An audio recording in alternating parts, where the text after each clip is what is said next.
Well, welcome back to the Pew, everybody. I am your host, John Edwards, and across the table from me this week is my co-host and cohort, Victor Adams, and boy, am I glad you're back. Well, it's good to be back, but I must say you did really well on yourself for the 2 solo shows you did. Yeah, thank you. I heard a lot of people really took to it and really felt that and really shared kind of like what you were dealing with, what you were speaking on.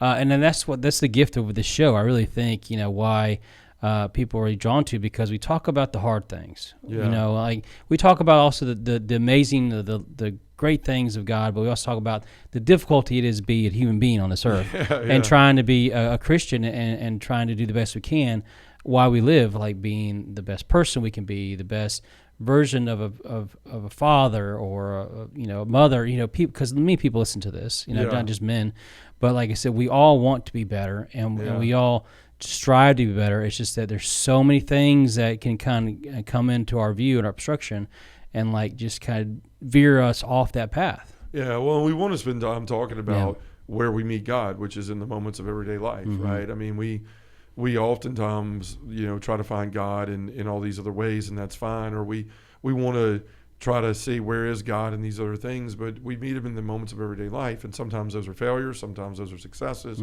And for me lately, I mean, we were traveling a bunch, and I didn't want to impose on you to say, hey, I've got this like little window that you need to mold yourself to my schedule and ignore your family and all that stuff. I was the cause of why it would have been a smaller window, so I just thought, you know what, I've got some things I want to share, and instead of trying to impose on Victor in times that may not be suitable to him, I'll just jump on and do a couple things. Now, I do not prefer that, right? I would much rather be in here with you, one of my best friends in the world, talking about these things from both sides of the table.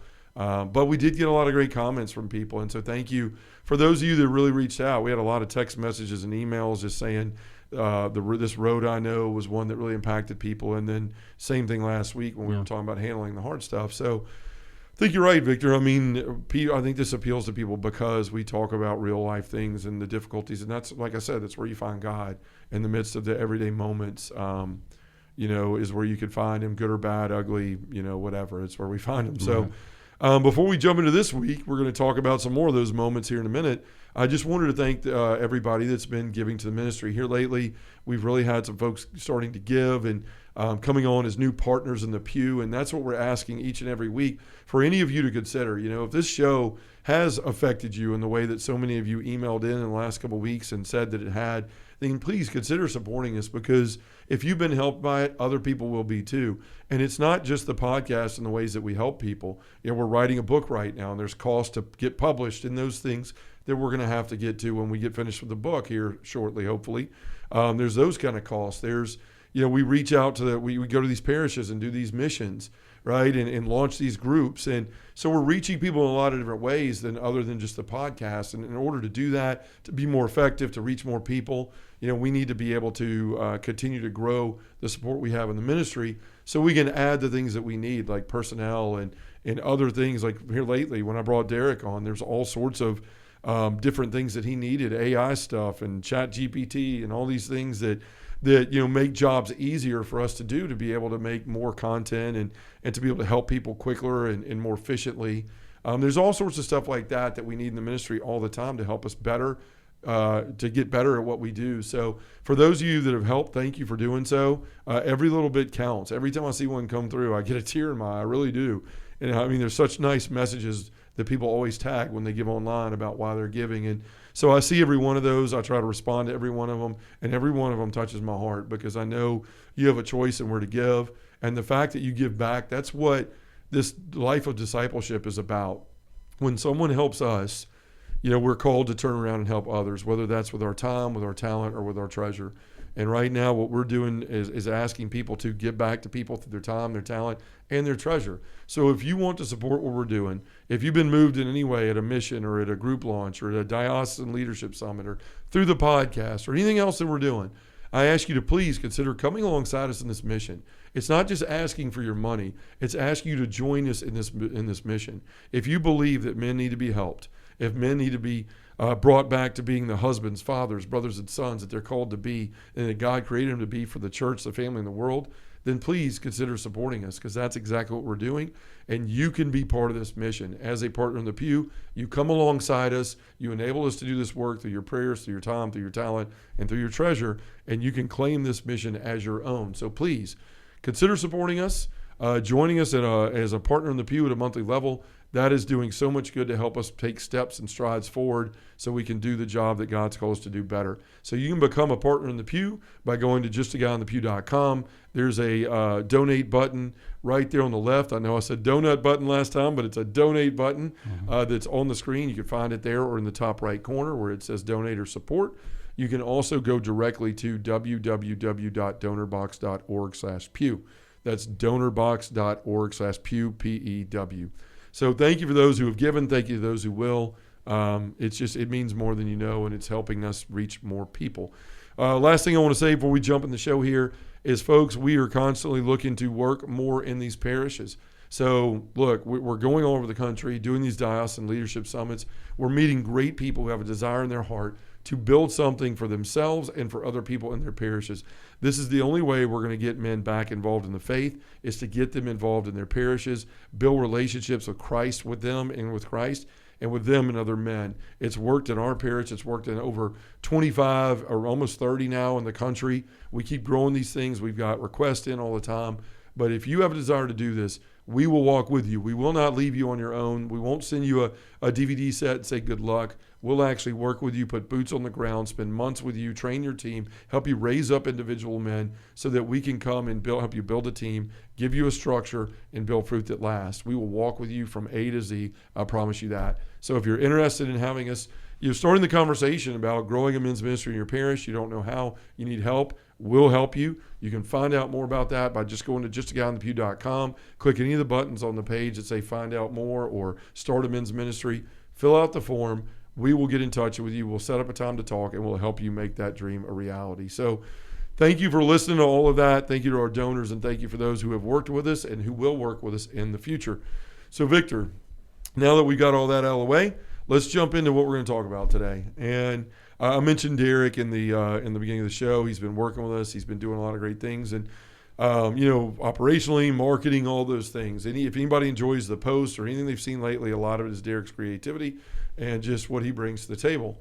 We were talking the other day, and we were praying, and just we do that a lot in the ministry, right? We don't want to just focus on what are the business things we have to get done today, but where are we each spiritually? And so we got to talking about some things, and we talked about prayer life and how it was for each one of us, and there were some familiar things that I think we both spoke about the great lengths we can go to in our lives to carve out like this time for God, which is what we're called to do. And we both were mentioning, man, we want to pray like 2-3 hours a day or whatever it was we were saying. And we both were kind of sharing sometimes with goals set like that we get to a place where we feel overwhelmed, like it's going well, and then we get away from it because other things come up and we're not doing what we think, and then we get upset with ourselves, or we get anxious, or we spend most of our time like trying to like make this so wonderful. Like, I'm going to light incense, and I'm going to have candles lit, and I'm going to have so much quiet in the room, like you can't even hear a pin drop, right? And all that stuff, and just trying to make the perfect setting and the perfect prayer and the perfect thing in the moment. And we talked about how much anxiety that can cause, right? And how we can sort of go the other way, because it's almost like we're trying to build this perfect setting for this perfect thing to happen, but it's not always going to happen that way, right? And we can do that thing in so many other in so many other aspects of our life. With our, like, maybe we're planning a date night with our wife, and we're just like, okay, I'm going to have rose petals everywhere, and then we're going to do this, and then this maitre d' is going to come out and surprise her with this, or with my children, I've got to take them to Disney World to show them how much I love them, and we can get caught up in those things. And so many times we spend so much time way too much time worrying about how we're going to go about making something perfect or making something super impactful. And we forget that a lot of times it's just the time spent. It's the time spent is what people are looking for. It's what God is looking for. It's what our wives are looking for. It's what our kids are looking for. It's what men are looking for in each other in these groups. Is like, it's not so much what we did that night. It's the time. It's that you took the time to come and care and be with me. So this episode today, I just want to talk about that because when Derek and I were talking, he's like, this would be a great episode to talk about because we do get so caught up in the how and the what that a lot of times we lose the why in our prayer life and our relationships with one another. And so I want to get into that. I want to hear your thoughts. I want to give some examples about, with Jacob and me and some things like that lately. But that's what we're going to jump into here today is really just reminding ourselves what matters is the time spent, not so much how we spent it, but the time we were willing to spend in being present to someone or something. Well, you're talking about a production. Yeah. Like when we're doing something quote unquote special or an important event, we go through this whole list of items of what it should be like, how it should look, the process of beginning to end. And even in the things in our lives when we do a production, what happens when it doesn't go the way it goes, that we expect it to be? We think it's a failure, but really it's not. Because some way allows us to have a presence for God to kind of come in and say, hey, that's a great idea, but I think, let's do it this way. Or someone may come in and like say, for instance, if you're doing an job interview, and you nailed all things and they throw like a question out there that you weren't expecting, and then you feel like you didn't answer it well enough, and then the whole rest of the day you're going, did I answer the way that they wanted to hear it? But really what they want to know is who you really are. To get the off script stuff, like who are you really? What can you bring here other than the script stuff? Yeah. And you were talking about date night. How many times have we? Like I remember, I don't want to tell the whole story, but like when I was bought the ring for Christy who was going to propose, I told her friends that I got it, and I was getting a story to do this way. No, you got to do this way. So eventually, guess what? It didn't become my way of production. You know what I'm saying? Sure. It was kind of like I didn't know what to do because now what I was going to do wasn't going to work. So the day I had, because the ring was burning a hole in my pocket, I was like, I didn't want to lose it, but Sure. I wanted to give it away. I wanted to give it to her, propose. So I was going to do this, but then, we're at home, and she got back from volleyball practice, said, hey, come here, I got to ask you a question. She's all sweaty, knee pads and stuff, and I got down on my knee and said, will you marry me, Yeah. And that's how it was, because Sure. that was that's our life, Yeah. And Lily's my stepdaughter, when we started dating when Lily was 3 years old. So I wanted Lily to be part of that moment too. Yeah. And that was more precious than any production we could have had thought of by her friends, you know? And the great thing about, like, we have to realize is that what we expect to happen in our life, thank goodness it doesn't always happen that way, because we get to see gems that God gives us and graces by seeing what the alternate view of what we think we need or we don't need. You know what I'm saying? Yeah, yeah. I would probably say she was glistening next time. Yes, right. Sweating. Yeah. You may get in trouble. Yeah. You may get in trouble because of that. But no, I mean, you're exactly right. I mean, it's not so much what we're doing; it's the fact that we're doing it together. Mm-hmm. I mean, if I think about when I was a kid, my dad had through Napa in the office he held, he had season tickets to the Memphis Tiger basketball. The shirt I'm wearing right now, it's just a coincidence, but. And I love Tiger basketball. They were really good when I was growing up. They were amazing players. And he only had 2 tickets, right? And so he would either, it used to be he would take my mother all the time. Then we got old enough, he would rotate me and my 2 sisters. So like he would go by age. It'd be Mom and then Pam and then me and then Amy. And I would always just sit there and go like, I want to go. And I would tell myself when I was younger, like, no, I'm the big fan, and I love Louisville, and I like that game, and I want to see them play Cincinnati, their rivals and things. And I couldn't wait until it was my turn. And when I'd go, it wasn't even anymore the game or who they were playing. I just remember sitting there with my dad and just like looking up at the fact that I was with my dad, and it was just me and him, and it was nobody else. And eventually, my sisters got older; they didn't care to go anymore, and I got to go all the time with them. And I started to even realize even more, man, I don't care if they win or lose. I don't care if they play, who they're playing. It's an opportunity for me to go with my dad. And I tried to return the favor when I got older. I had a friend that worked in the FedEx Forum, and the Grizzlies were, had Marc Gasol and Zach Randolph and everybody, and they were winning. And my dad really loved them, so I started calling my guy, and he got us playoff tickets, and it just was so much fun with my dad. But what I came to realize was it wasn't the fact of what we were doing. It's the fact that my dad said, I want to go with you. Like I want to be with you. And it meant so much to me right, that he wanted to give that time, because my dad worked all the time. He worked so hard.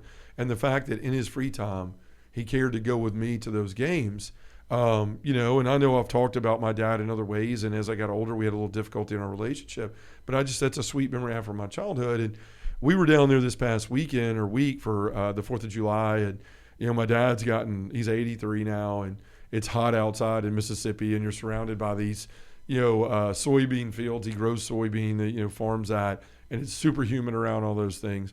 So I've been out cutting grass and doing all that. He also had gotten a new Traeger grill, and I told him I'd smoke ribs, and been doing that all day out there. And so it got to be evening after everybody eaten, and my kids were like, "What about fireworks, Dad?" And usually my sister is like the pyro in the family, and she spent all this money, but she was leaving, and she's like, "I'm not going to be here, so I'm going to go in a little bit." She had to work the next day. And so I was kind of like, all right, well, this is my excuse not to have to do it, because I've been out there all day. I'm hot, I'm sweaty. I just want to shower. Don't want to deal with all the bugs and the heat, and now we're going to spend money we don't have on fireworks. So, you know, my kids were like, "Dad, are we going to do something?" And my father, you know, he's done well for himself. He pulled out some money and said, "All right, kids, give this to your dad and go get some fireworks." So I did. And, you know, we didn't have a ton, so we weren't able to get like a bunch of these massive ones like my sister did. We got a few of them. So we got out in the front yard. My aunt was out there, and my cousin that lives down there now and hangs out with Dad all the time, Angela and the girls, and Jacob and I. So they were doing sparklers. They were shooting bottle rockets, the little things that were nice for them. And then it got time for the few big ones we had to do. And my dad's like, "Go across the road to the dirt part of the field and shoot those there, because, you know, it hasn't rained in a while, and I want to start a huge fire and lose the crop and all that stuff, and the house and everything else." So long story short, Jacob hops in with me, and the girls. Allison's not a huge fan of fireworks, so she wasn't about to go where the big ones were, and Caitlin wanted to stay with Angela. So we get in the mule. We go across the road. And, you know, I'm sitting there going, okay, like all I got to do is light these 4 that are medium size, or like we had 1 or 2 that were 36 shot, like, you know, ball game type fireworks. Yeah. So we go to light those things, and Jacob's like, Dad, you know, I'll light the first one goes off. He said, can I light one of those? And I said, yeah, Jacob, I guess. At first I said no. And I was like, well, he's almost 15. So pull the fuse out, take the long lighter, don't stick your face over it. Light it. So he lit off the first one. I mean, it shot off like 10 shots. He's like, man. Then he got the next one, and he shot it off. And, you know, the whole time I'm thinking, I'm like, man, I wish we had been able to spend more and buy more bigger fireworks and those 50 shots that are like $100. And, you know, I wish I could have given him a better opportunity to, you know, to have this time spent better. And this, like I said, was last week. So he gets to like the last 2, and he lights them. And before he lights the last one, next thing you know, we got like Lee Greenwood playing on the speakers and all this stuff. And he just runs over to me, and I'm getting a beer out of the cooler or something, and he just boom into me like a car wreck. And he's got both arms around me, and he says, "Dad, I'm so grateful it's just you and me doing this." And here I was, my mind was in like, I don't have a good enough fireworks. I should have bought more. I should have been so cheap and spent more money. You know, I should have bought something more extravagant. And the fact was, we were in this dark field where you couldn't even see the house across the road, you know, when you weren't lighting the fireworks off. And all this boy who's 15, who, if you've got kids, you know, at that age they start pulling away from mom and dad, not pulling towards them. And he just hugged me in a way that he's not hugged me in a long time, and said, "I'm glad it's just you and me."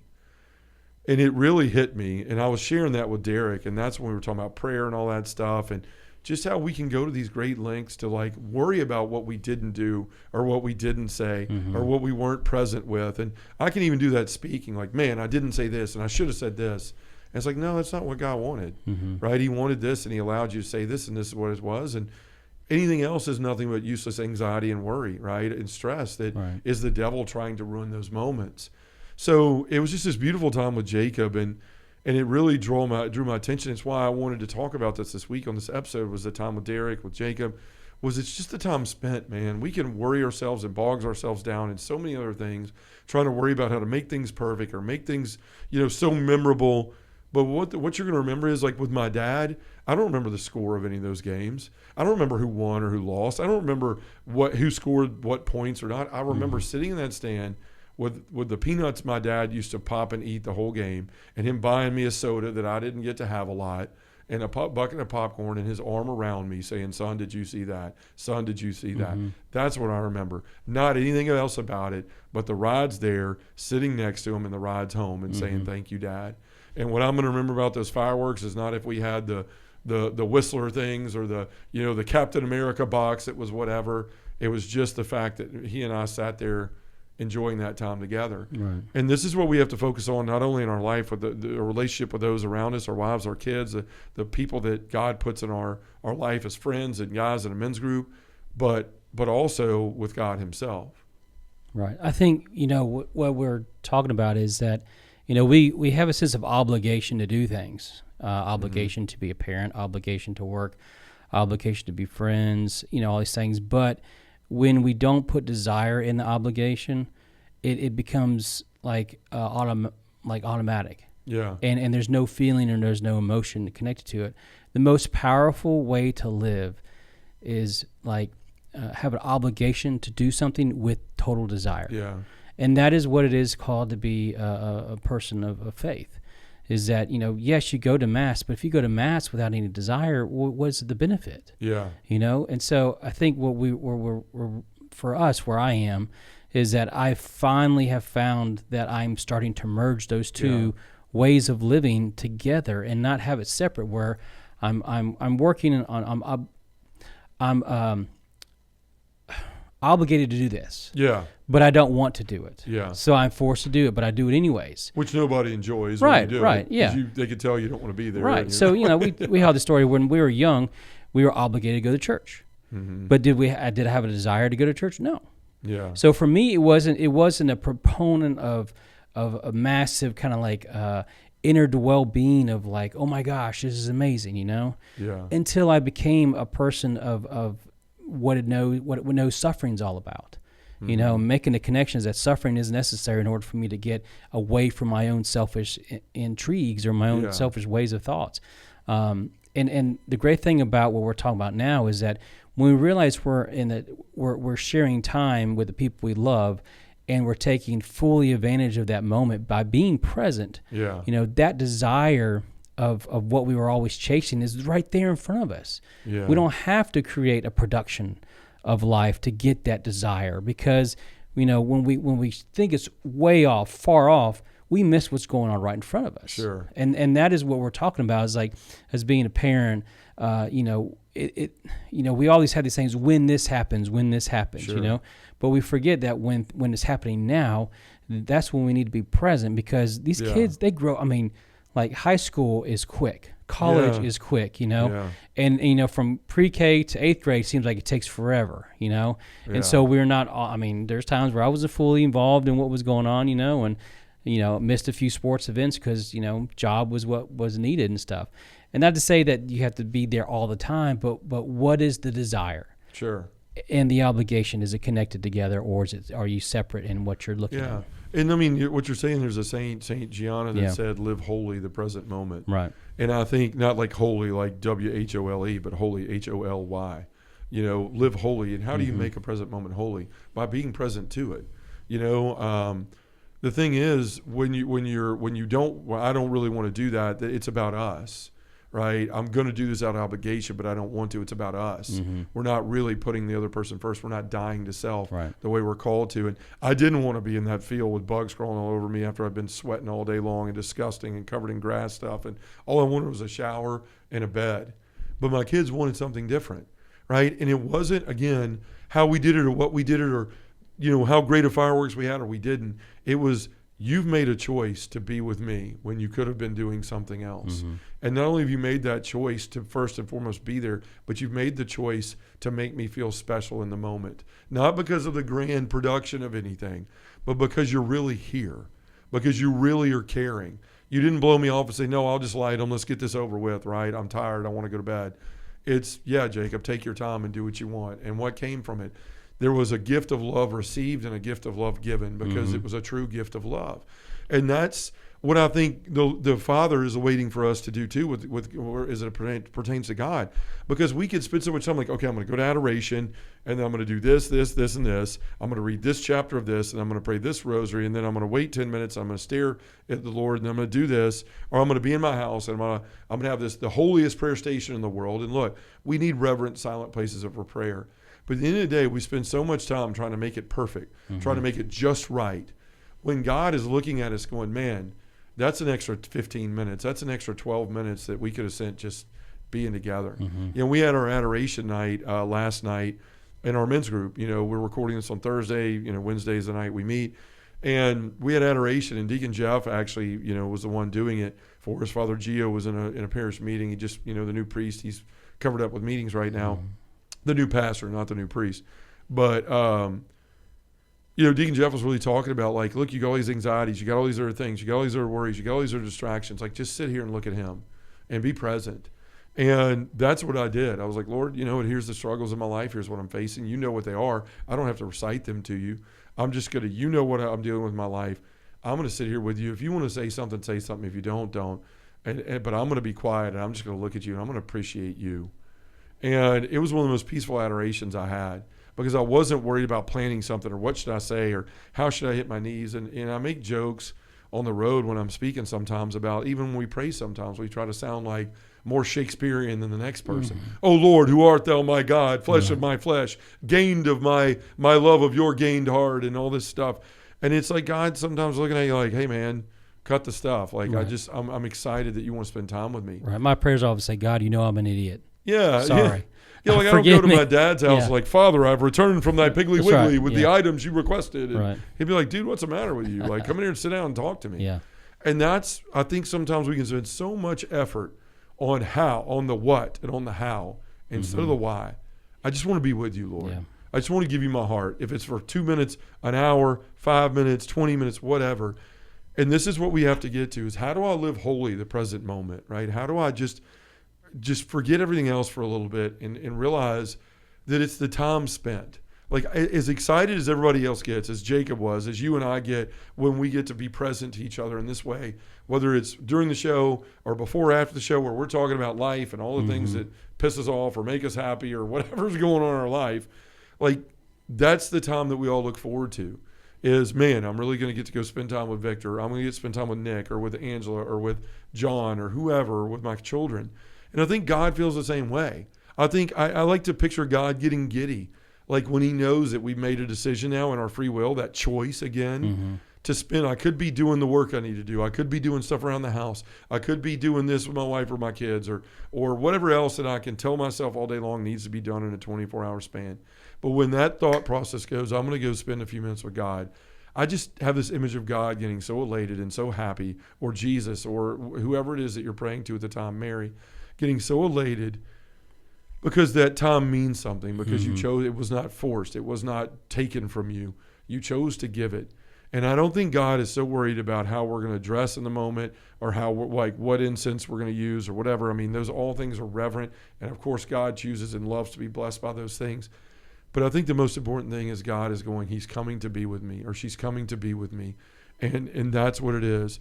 I mean, how joyful it must make him. I mean, think about any of you people out there that are older, that have kids that are grown and have their own kids, and their lives are busy with sports and everything else they've got going on. They don't see you as much. But when you get that phone call, when you get that email, when you get that text message that says, hey, we're coming to visit tomorrow afternoon, or we're coming for a couple of days, how joyful it must make them feel.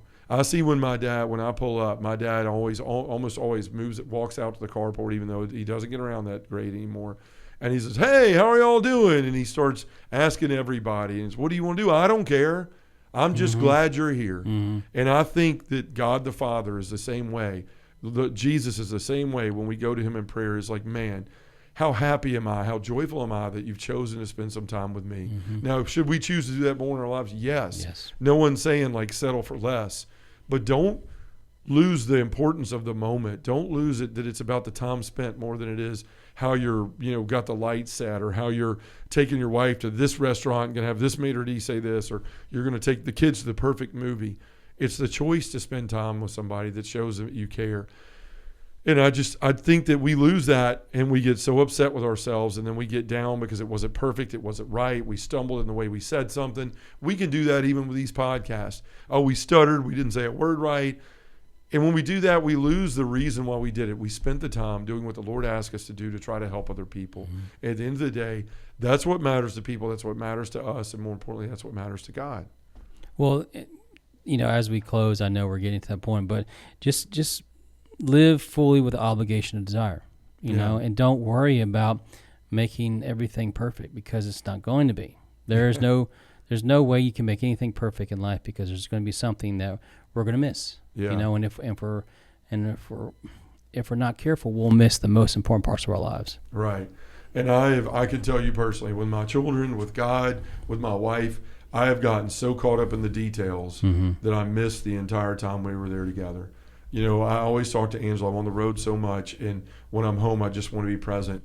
And even when I'm with my kids, sometimes I get so worried about, no, we've got to have this, and we've got to do it this way, and we've got to do that, instead of just saying, you know what, if y'all want to sit there and, I was going to say braid my hair, but I remembered I don't have any, or y'all want to play a game, or you want to, I don't care. I just want to be with you.